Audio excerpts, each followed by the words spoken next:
This is Democracy Now!, democracynow.org, The War and Peace Report. I'm Amy Goodman. We're continuing our broadcast from The Hague in the Netherlands, where we turn to Nobel Peace Prize winner Shirin Ebadi. In 2003, she became the first Iranian and first Muslim woman to win the award for her human rights advocacy, in particular for the rights of Iranian women, children, and political prisoners. She was the first female judge in Iran, but she's lived in exile since 2009. Shirin Ebadi is in The Hague this week for a conference marking the 100th anniversary of the International Congress of Women, when over 1,000 women traveled here to call for an end to World War I. The event marked the formation of the Women's International League for Peace and Freedom, known as WILPF. Well, this week, WILPF has brought together a new generation of feminist peace activists at The Hague in the centennial celebration of their organization for a conference called Women Stop War. On Monday, Shirin Ebadi spoke at the opening session about the threat posed by the self-proclaimed Islamic State. We have to remember that ISIS is not simply a terrorist group, it's an ideology, and an ideology cannot be fought with bombs. This wrong ideology can only be fought with a correct interpretation of religion.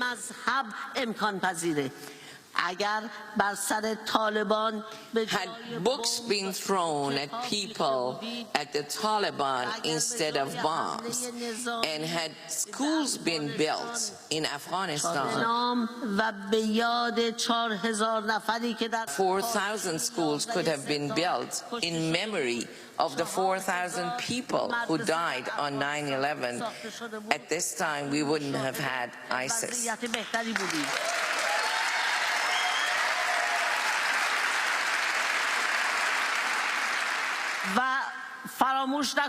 Let's not forget that the roots of the ISIS rest in the Taliban, so let's not repeat the experience that was a loss. I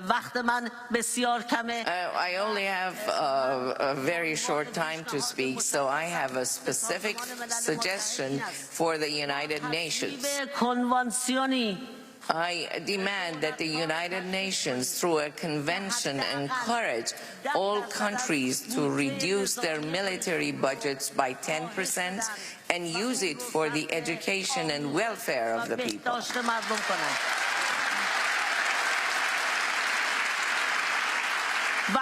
And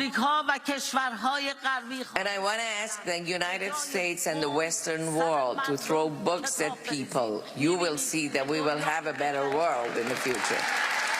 The 2003 Nobel Peace Laureate, Shirin Ebadi, speaking at the opening of the Women's International League for Peace and Freedom Women Stop War Centennial Conference here at The Hague.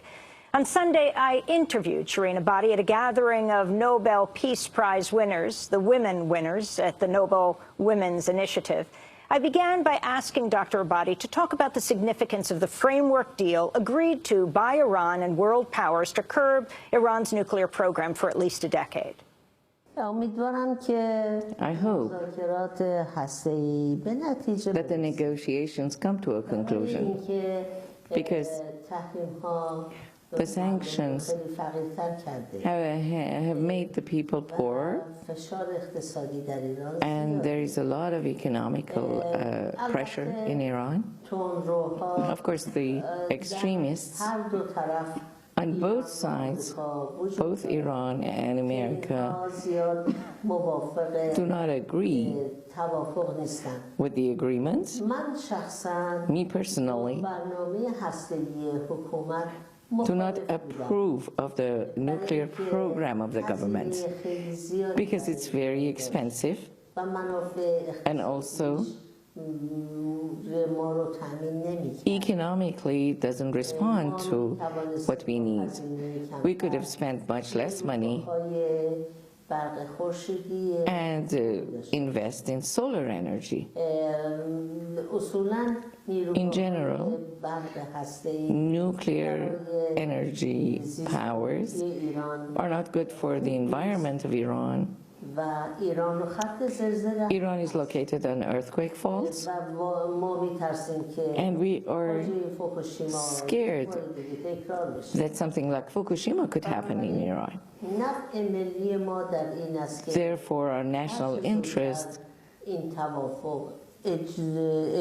is for this agreement to come to a conclusion, and we can benefit from the results. The Israeli Prime Minister Benjamin Netanyahu says that this is a dream for Iran, but the deal is a nightmare for the rest of the world. Your reaction? من گفتم که اصولاً با برنامه‌های As I said earlier, in general, I do not agree with any of the nuclear energy programs. Therefore, it has to stop as soon as possible. But at the same time, a country that does have an atomic bomb cannot judge in this manner about other countries. Netanyahu says this will lead to a nuclear arms race in the Middle East. میتونه باعث مسابقه تسلیحاتی هم بشه اما It can and it may result in a nuclear race. But who started it in the Middle East? Which country in the Middle East had the first bomb in the region? I think the answer to this question is easy. Because of the pressure that's being put on President Obama around the nuclear deal, he says that part of the deal will be a phased lifting of sanctions. قوانین آمریکا و همچنین laws in America,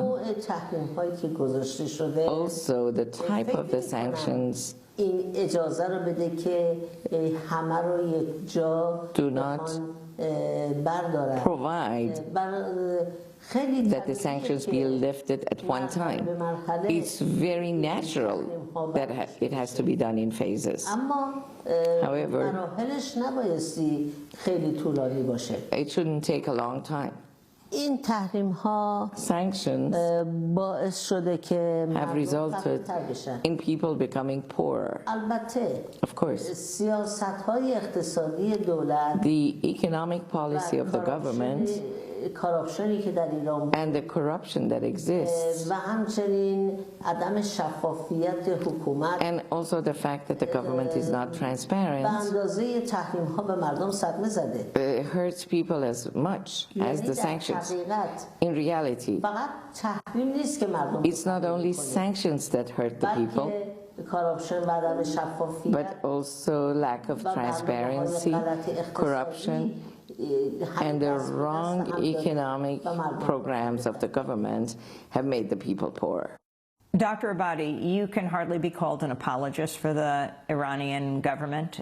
You are living in exile, for one thing. Your husband has been arrested by the government. Your sister's been arrested. All this since you won the Nobel Peace Prize. What do you say to those who criticize the deal, saying that it will strengthen the Iranian government?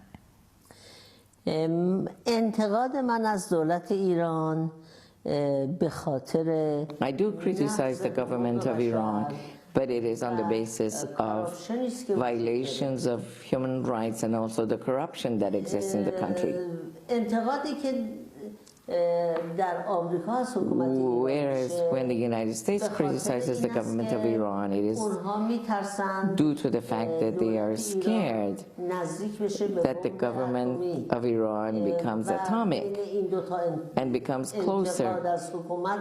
And there is a difference between my criticism of the government and the criticism of the United States. This means that those who criticize the government of Iran in America do not bring up the violations of human rights. It doesn't look like it's important for them. We see that they're close friends of Saudi Arabia, which has the most violation of human rights in the Middle East. What is your criticism of the Rouhani government? How does Rouhani compare to, well, his predecessor, Ahmadinejad? روحانی خنده روتر از احمدی نژاد. Rouhani smiles more than Ahmadinejad. فقط همین. That's it. برای اینکه طبق قانون اساسی Because pursuant to the Constitution, تمام اختیارات متعلق به رهبر all the power belongs to the leader. و رئیس جمهور اختیارات کمی داره. And the president's power is limited. به همین دلیل This is why, بعد از آمدن روحانی after Rouhani came to power, شاهد تغییراتی نبودیم. we haven't seen any change. وضعیت حقوق بشر بهتر نشد. The situation of human rights has not gotten any better. الان دارن با آمریکا مذاکره میکنن. If they're talking to America now, به خاطر این است که رهبر it is مجبور because شده the اجازه leader بده has had to permit such negotiations. What about the number of arrests, women's rights in Iran, how women are able to express themselves under the Rouhani government? متاسفانه آمدن آقای روحانی وضعیت زنها رو بهتر نکرد. Unfortunately, the situation of women has not improved under Rouhani. و در دانشگاه‌ها اکثر universities تفکیک جنسیتی صورت گرفته. Have come to the solution of separating girls and boys.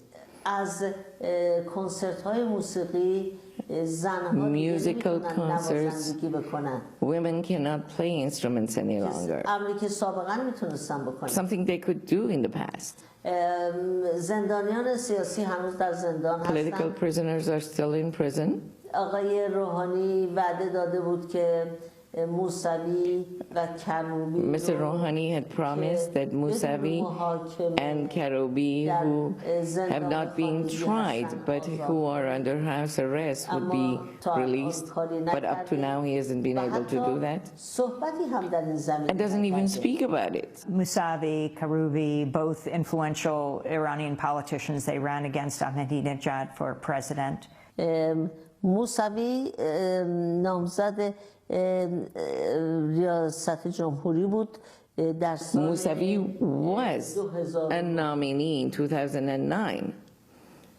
و چون با خامنه‌ای در حقیقت اختلاف داشت Since he had disagreements with Khamenei, the leader, he's been under house arrest. روحانی قول داد که Rouhani promised آزاد بکنه ولی that he would release him. نه تنها آزاد نکرده But not only he has not released him, که رئیس جمهور شده since the date that he has come to power, به صورت علنی هم he hasn't even talked about it publicly, اعتراض نکرده. and he hasn't said anything about it.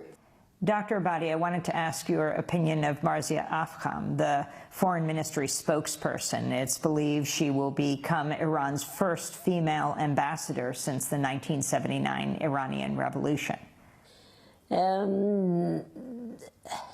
ضرب مسئله هست که میگه با یک گل بهار نمیشه. There is a proverb which says, with one flower you don't get spring. و در قبال تعداد زیادی از زنانی که خانه نشین کردن Comparing her to all of the women who have been made to sit at home, که از نظر سیاسی کاملا having نزدیک a woman who is politically very close to the government چیزی رو عوض نمی‌کنه. does not change much. شما میدونید طبق آمار حکومت You know very well that pursuant to the statistics of the government, تعداد بیکاری در زنها unemployment in Iran is 3 times as much among women than it is among men. در حالتی که Whereas تعداد دانشجویان دانشگاه‌های ایران the number of the university students, 60% if we look at it, proves that 60% are female. یعنی زنان This ایران means that تحصیلات بیشتر دارن women in Iran are better educated, اما بیکارن but they're unemployed. و حالا برای اینکه به دنیا نشون And بدن in order to prove to the world ما به زنها احترام میگذاریم that we respect women, یه زن رو میخوان رئیس سفیر کبیر بکنن they use one woman, for example, as an که ambassador, البته کار خوبیه which is a good thing to do. ولیکن این رو بایستی گسترش بدن در سطح But it shouldn't be limited to one person. It should be expanded. We continue our interview with the 2003 Nobel Peace Laureate, Shirin Ebadi, in 30 seconds.